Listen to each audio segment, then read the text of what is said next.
ओम नमो भगवते वासुदेवाय। हरि का पंचांग चैनल पर आप सभी का स्वागत है। आज इस वीडियो में आप पद्मा परिवर्तन एकादशी व्रत की कथा को सुनेंगे।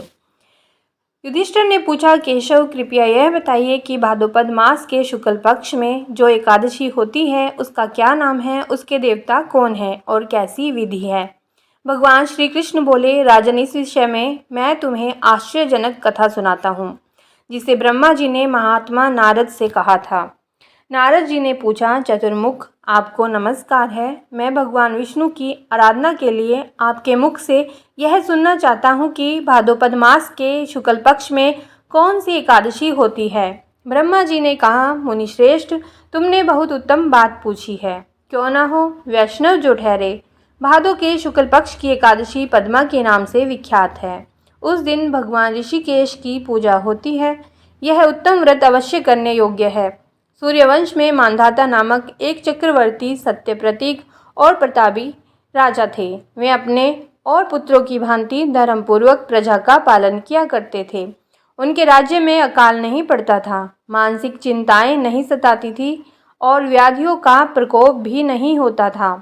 उनकी प्रजा निर्भय तथा धन धान्य से समृद्ध थी।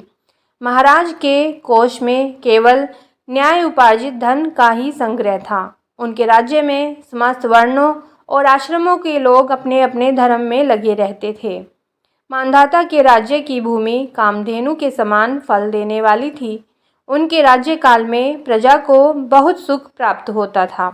एक समय किसी कर्म का फल भोग प्राप्त होने पर राजा के राज्य में 3 वर्षों तक वर्षा नहीं हुई।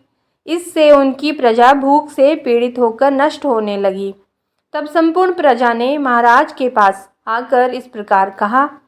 प्रजा बोली, नृप श्रेष्ठ, आपको प्रजा की बात सुननी चाहिए।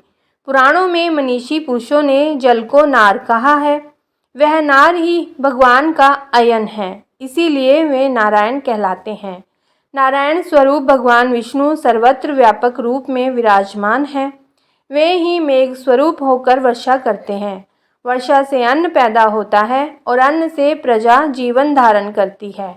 नृप श्रेष्ठ, इस समय अन्न के बिना प्रजा का नाश हो रहा है, अतः ऐसा कोई उपाय कीजिए जिससे हमारे योगक्षेम का निर्वाह हो। राजा ने कहा, आप लोगों का कथन सत्य है, क्योंकि अन्न को ब्रह्मा कहा गया है। अन्न से प्राणी उत्पन्न होते हैं और अन्न से ही जगत जीवन धारण करता है। लोक में बहुधा ऐसा सुना जाता है तथा पुराण में भी बहुत विस्तार के साथ ऐसा वर्णन है कि राजाओं के अत्याचार से प्रजा को पीड़ा होती है। किंतु जब मैं बुद्धि से विचार करता हूँ तो मुझे अपना किया हुआ कोई अपराध नहीं दिखाई देता। फिर भी मैं प्रजा का हित करने के लिए पूर्ण यत्न करूँगा। ऐसा निश्चय करके राजा मांधाता अपने इन गिने चुने व्यक्तियों को साथ लेकर विधाता को प्रणाम करके सघन वन की ओर चल दिए। वहां जाकर मुख्य मुख्य मुनियों और तपस्वियों के आश्रमों पर घूमते फिरे। एक दिन उन्हें ब्रह्मपुत्र अंगिरा ऋषि के दर्शन हुए। उन पर दृष्टि पड़ते ही राजा हर्ष में भरकर अपने वाहन से उतर पड़े और इंद्रियों को वश में रखते हुए दोनों हाथ जोड़कर उन्होंने मुनि के चरणों में प्रणाम किया।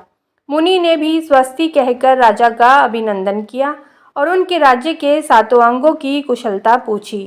राजा ने अपनी कुशलता बताकर मुनि के स्वास्थ्य का समाचार पूछा। मुनि ने राजा को आसन और अर्घ्य दिया। उन्हें ग्रहण करके जब वे मुनि के समीप बैठे तो मुनि ने राजा से आगमन का कारण पूछा। राजा ने कहा, भगवन, मैं धर्म अनुकूल प्रणाली से पृथ्वी का पालन कर रहा था, फिर भी मेरे राज्य में वर्षा का अभाव हो गया। इसका क्या कारण है, इस बात को मैं नहीं जानता। ऋषि बोले, राजन, सब युगों में उत्तम यह सतयुग है।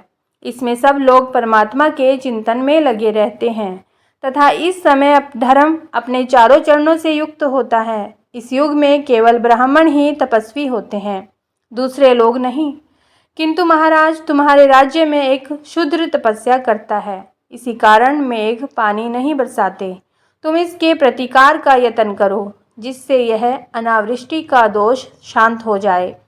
राजा ने कहा, मुनिवर, एक तो वह तपस्या में लगा है और दूसरे वह निरपराध है, अतः मैं उसका अनिष्ट नहीं करूँगा।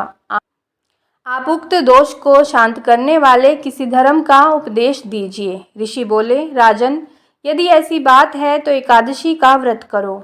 भाद्रपद मास के शुक्ल पक्ष में जो पद्मा नाम से विख्यात एकादशी होती है, उसके व्रत के प्रभाव से निश्चय ही उत्तम वृष्टि होगी। नरेश, तुम अपनी प्रजा और परिजनों के साथ इसका व्रत करो। ऋषि के ये वचन सुनकर राजा अपने घर लौट आए। उन्होंने चारों वर्णों की समस्त प्रजा के साथ भादो पक्ष के शुक्ल पक्ष की पद्मा एकादशी, परिवर्तनी एकादशी का व्रत किया। इस प्रकार व्रत करने पर मेघ पानी बरसाने लगे, पृथ्वी जल से आप्लवित हो गई और हरी भरी खेती से सुशोभित होने लगी। इस व्रत के प्रभाव से सब लोग सुखी हो गए। भगवान श्री कृष्ण कहते हैं, राजन, इस कारण इस उत्तम व्रत का अनुष्ठान अवश्य करना चाहिए। पद्मा एकादशी के दिन जल से भरे हुए घड़े को वस्त्र से ढककर दही और चावल के साथ ब्राह्मण को दान देना चाहिए। साथ ही छाता और जूता भी देना चाहिए। दान करते समय मंत्र का उच्चारण भी करना चाहिए। नमो नमस्ते गोविंद बुद्ध श्रवण संज्ञक अघोघ संशय कृत्वा सर्वसौख्य प्रदो भव भुक्ति मुक्ति प्रदश्चैव लोकानां सुखदायकः। श्रवण नक्षत्र के योग से युक्त द्वादशी के दिन बुध श्रवण नाम धारण करने वाले भगवान गोविंद, आपको नमस्कार है, नमस्कार है।